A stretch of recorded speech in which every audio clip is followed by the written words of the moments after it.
Bienvenidos a Metabolismo TV, tu fuente de información correcta sobre metabolismo y la salud.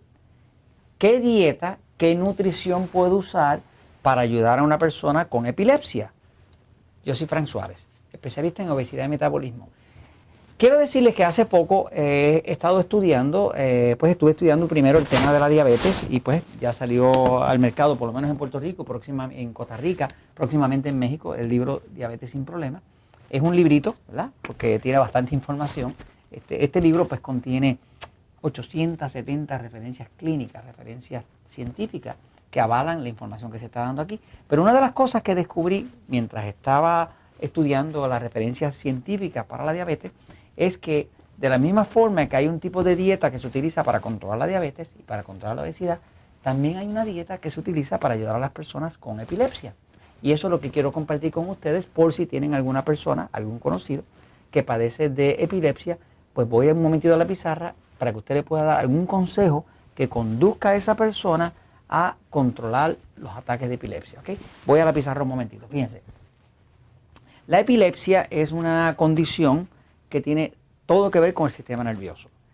Cuando una persona le da un ataque epiléptico, pues va a caer al piso, pierde control de sus nervios motores, o sea, de los nervios que controlan los músculos y demás, y la persona puede empezar a convulsionar, ¿no? Cualquier persona que haya experimentado a una persona con un ataque epiléptico sabe que es una cosa que mete miedo, sigue. Y uno de esos ataques le puede costar la vida a la persona.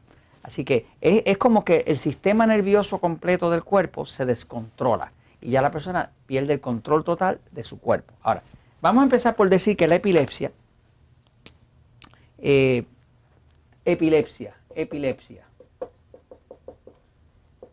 tiene todo que ver con el sistema nervioso. El tema aquí crucial es, para aquellos de ustedes que no están seguros si tienen un sistema nervioso pasivo excitado, pues van a ver que en el libro El Poder del Metabolismo y en el libro Diabetes sin Problemas estoy todo el tiempo hablando y dándole importancia a poder determinar si su cuerpo tiene un sistema nervioso pasivo o excitado, porque todos no somos iguales. De hecho, la nutrición no es igual. Ahora, el sistema nervioso como tal, pues tiene dos tendencias. Tiene una tendencia hacia lo que llamamos pasivo, ¿no? Que es un cuerpo más carnívoro, y los médicos le llaman parasimpático. Una parte del sistema nervioso tiene que ver con el sistema parasimpático, que tiene que ver con digerir, con descansar, con construir músculos, ese tipo de cosas, ¿no? Y el otro lado del sistema nervioso, que todos lo tenemos también, se llama sistema nervioso excitado, ¿ok? Y eso los médicos le llaman el sistema simpático. Esto tiene que ver con la acción. Y esto tiene que ver con el descanso y la reparación. Esto tiene que ver con la defensa del cuerpo. Así que esto es un sistema de acción, sistema nervioso excitado, y esto es un sistema de descanso, de reparación, ¿no? Porque todo lo que se activa pues tiene que de alguna forma descansar y repararse, ¿no? Igual que las máquinas. Ahora, todos nosotros tenemos ambos lados del sistema nervioso excitado. Lo que pasa cuando una persona tiene epilepsia es que lo que se ha descubierto en cuanto a la epilepsia desde el punto de vista del metabolismo es que tienen un sistema principalmente pasivo. O sea que los que tienen epilepsia tienen principalmente un sistema nervioso pasivo. Pasivo es como el cuerpo mío. Esto es un cuerpo que necesita mucha carne y necesita mucha grasa. Y es un cuerpo que cuando está muy pasivo, demasiado pasivo, de hecho es un cuerpo que como mejor funciona es con lo que llaman una dieta cetogénica. Cetogénica quiere decir, y voy a aclarar esto aquí ahora, la dieta cetogénica,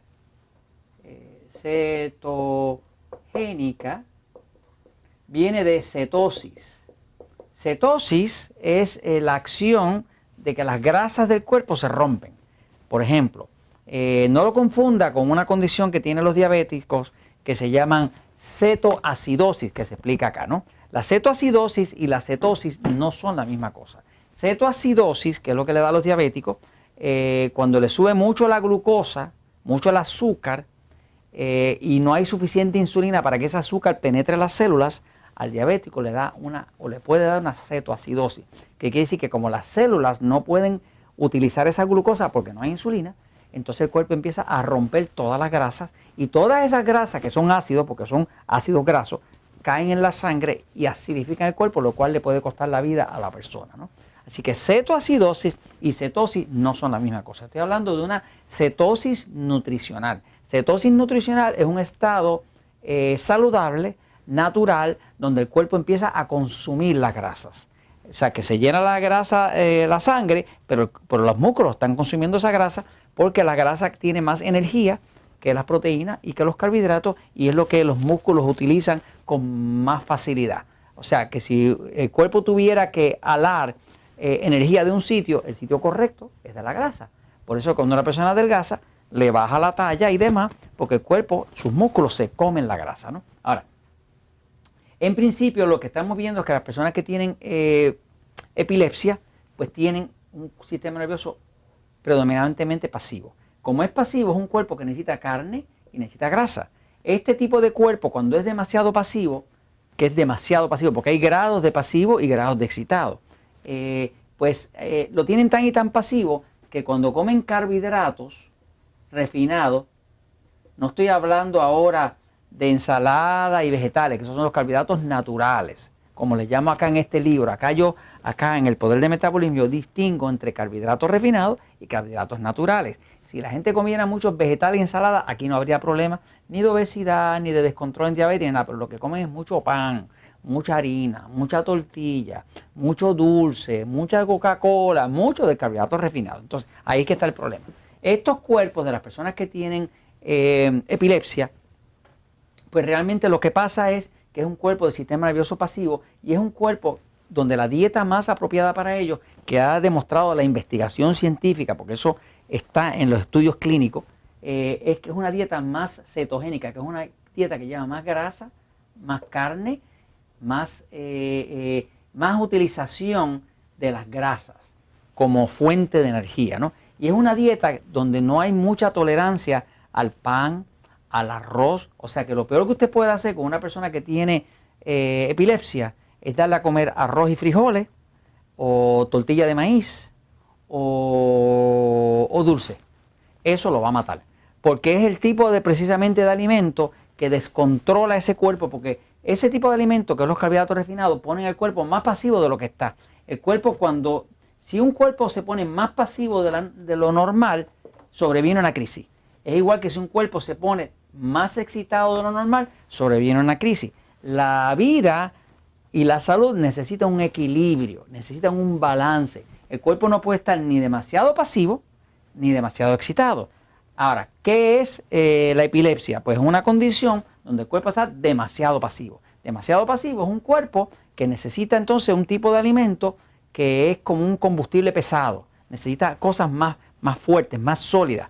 Carne, queso, huevo, grasa y muy poco carbohidrato, a menos que sea carbohidrato natural, como decir vegetales y ensaladas. Así que si conoce a alguien con epilepsia, dígale que cambie su dieta y que investigue cómo es que la dieta cetogénica ayuda a los epilépticos. Va a ver que hay incontables estudios científicos que demuestran que eso es así.